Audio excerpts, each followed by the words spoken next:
have a company called Rookie Move, and I love it dearly because I think it very much has represented this journey of let's do this. And the name also comes from being an amateur, which the root of the word amateur comes from the word amare in Latin, which means to love.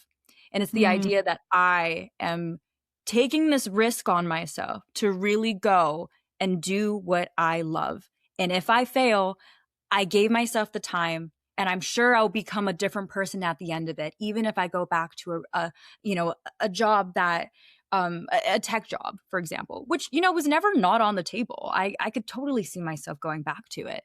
But I wanted to, as a service to myself and this child that got into engineering to begin with, to let her go run free for a little bit.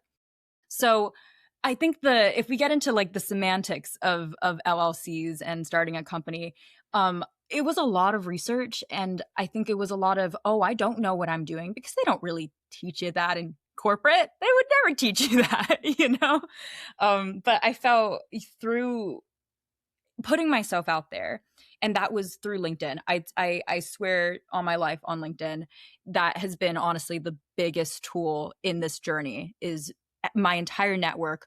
I moved to New York about 5-6 months ago now. Most of the people who mhm. I know in New York is through LinkedIn. There was a point where 75% of my work came from LinkedIn. It's scary because it is a cringe and it is a weird platform where everyone is just kind of lurking. No one really Mhm. engages, but I promise to all of the listeners, life is too short to care. But it's still scary. It's still scary to put your thoughts out there. Yeah. But I do think of it as a really great tool, because the name of the game, especially when you're freelancing and especially when you're pivoting, is not job applications, unfortunately.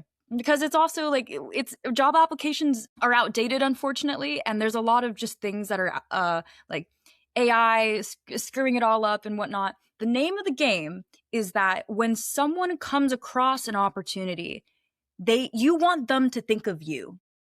And so that means you have to say, these are the things that I'm working on. These are the things that I'm interested in. Even if you don't have any experience in it, you could say, I'm interested in this. I read this book about it. This is really cool. Here are my thoughts on it.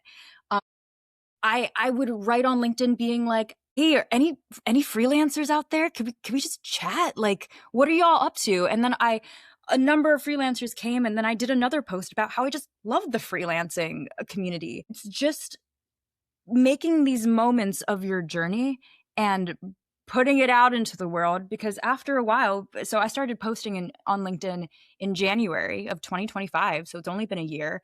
By Mhm. March, 75% of my work came from LinkedIn.